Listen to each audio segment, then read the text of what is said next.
With the release of Shadowlands, we are finally getting a long overdue revamp of the leveling system. The system that we've been stuck with for so long really has a lot of flaws. From it taking too long to not actually being able to take in any of the story of the zones since you outlevel them and move on. So how will it all look in 9.0?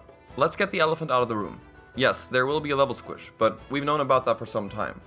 A lot of people seem very skeptical towards this, saying that it undermined their hard work through the last 15 years. I never really agreed with this line of thinking. My main issue with the level squish was that it didn't feel like it really fixed anything. It just changed the number next to my character portrait and maybe made each level feel a little bit more rewarding. However, after hearing them out about the complete revamp, I am genuinely excited. Let's start by talking about how a completely new player experiences their first road to max level. A brand new zone is being introduced that takes the player from level 1 to level 10, called Exiles Reach. The story of the zone is that a new island was discovered to which an expedition was sent to explore. Unfortunately, nobody returned, so your character is part of a second expedition that is sent to the island to find out what happened. At the end of this leveling experience, there is a 2-boss mini-dungeon that is designed to show new players some of the core systems that some of us veterans see as the meat of the game. Once a brand new player has completed the island and hit level 10, they are taken straight into battle for Azeroth, where they will level from 10 to 50. This lets the new player catch up on the most recent events on Azeroth, not alienating them by having them jump around the 7 expansions, screaming, "Who is my war chief?" Hashtag joke stolen from BlizzCon, hashtag sorry not sorry.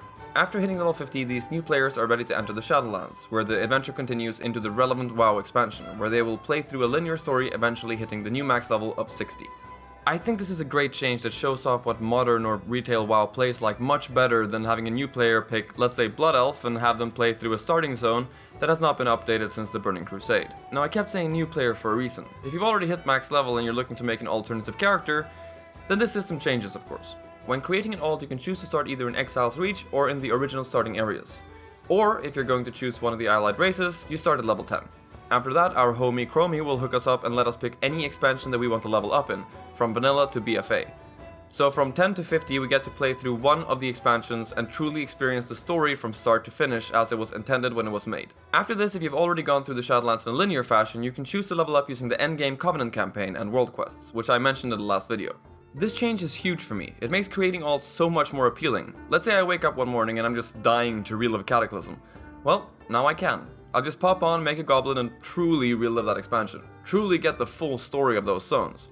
Of course, if you enjoy the endless expansion hopping, they won't stop you from doing that. Using Chromie to expansion lock is optional. All in all, I think that the level squish and revamp could be one of the best things to happen in WoW in a long time. Making it easier to get into the story and battle alongside veterans will help the game grow. It is also phenomenal for me and my altaholic friends who can go and relive expansions in a much more meaningful way. I really enjoy playing alts generally, but I never really seem to bring them to max level, which seems much more likely for me now, seeing as this new system is said to be 60 to 70% faster than what it currently takes to hit 120. What are your thoughts on these leveling changes? Let me know in the comments below. Oh, and if you enjoyed this bit of bite-sized WoW news and want more like it, consider subscribing. I've been your host, Professor Odd, and I'll see you all soon.